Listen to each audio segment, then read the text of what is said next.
It was that particular time that I was Jaramogi Oginga Odinga's food tester when he came to London, when he was being pursued by the system. Wow.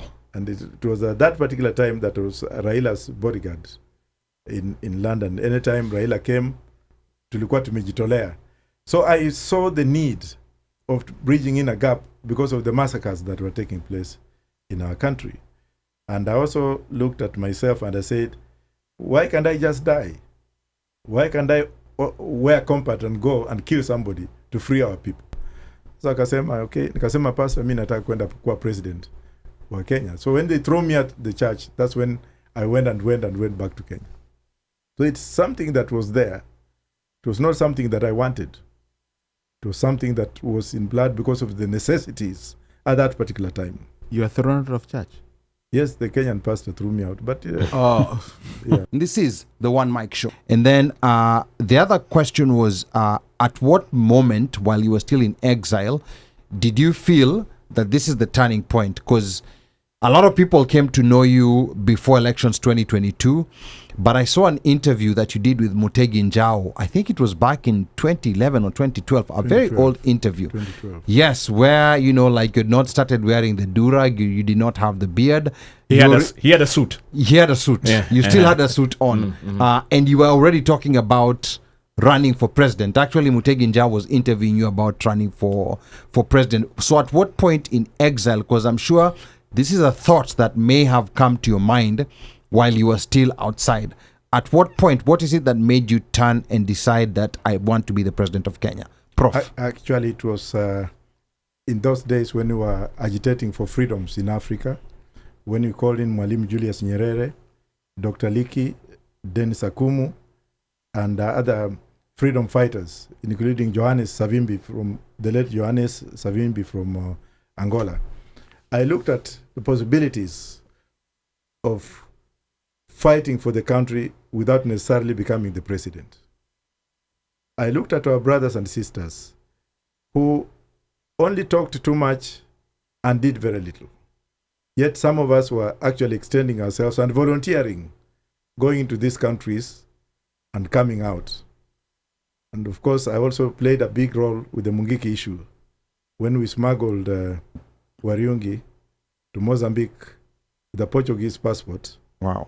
And then from Mozambique, we took him to Angola because of the way the Kikuyu communities were losing their young ones during Moi's time, when the young Kikuyu male were being killed to depopulate them by Moi, and then their girls being raped in Nakuru, Bahati in Nakuru, so that they could annihilate them. So that was the turning point, because I was practicing in London and we were fighting for democracy. And here in my country, bodies were being found in Ngong Forest. And there was that general genocide on one tribe, the Kikuyus. And then I came up with this slogan while at SOAS: you kill one Kikuyu, 10 are born. Because these are people who are ordained by God. People of the mountain. That's how we used to call them. And then I became very famous.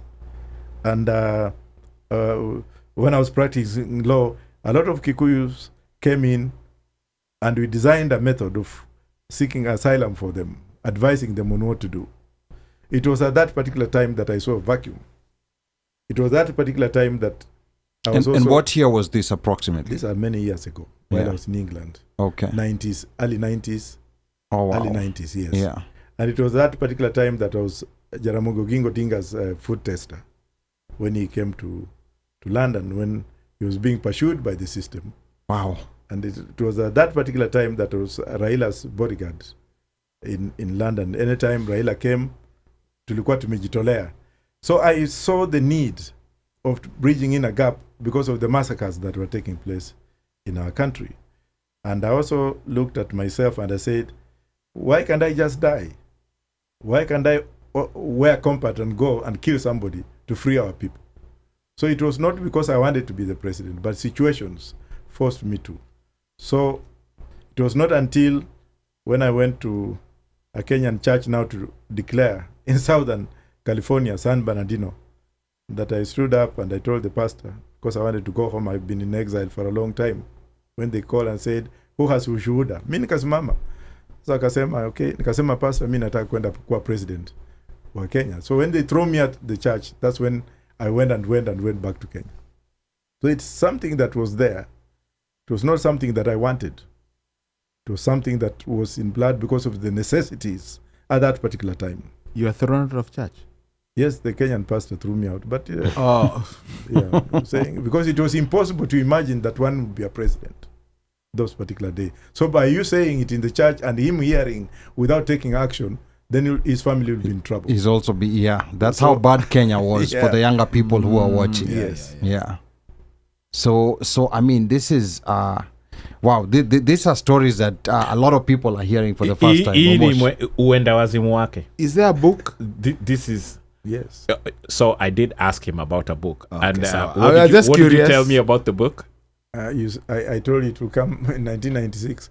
In but 22, anyway, you said 20 something. You said some. Yes, you. Yeah, but he gave a very long date. Huko. Yeah, but meaning wait. And it's Yeah. approaching. Yeah. But the book is coming. The book is coming. I was waiting to graduate from my second PhD, Okay. so that I could have a full coverage on that black cover for my achievements. So when you work out the letters after your name, you add extras. Yes, 17. Wow, 17 degrees. Uno no Jaluo. You can read my degrees. They're Yeah. there. Uno no Jaluo. Validated, That is dedicated yeah. from Baltimore University here, from wherever. I've been here. Okay, wow. So you've been studying a lot. Now, Yes. the other thing is that you also stayed in exile for a very long time. Yes. And the one thing that I've always been curious about, a Kenyan who's in exile and is in that position that you cannot go to Kenya, back to Kenya right now. What is it that is different between you and someone like us who came here and we knew we could go back anytime, we could just buy a ticket and go back? What is it that goes through your mind? Because 20 years, that is a pretty long time. It was more than 20 years. More than 20 years, yeah. That's a pretty long time to Yes. be away and to be away from home. You see, my brothers, I have to say without any fear of conviction that when I was in exile, I became nameless, I became humanless, I became boneless, I became caricature, a person without destination, foundation, future, or what have you. Kenyans were giving me mayhem because of that regime. But what consoled me was the Sudanese, the Southern People's Liberation Army, the SWAPO in Namibia, because most of those fellows were in exile at the same time with myself, and also the Ugandan exilees in London. Some of them were telling me that they have been there forever. Even their kids had been born there. Yes. For me, I was there, given the fact that I came from nowhere. I never saw my mom until I was 55 years old.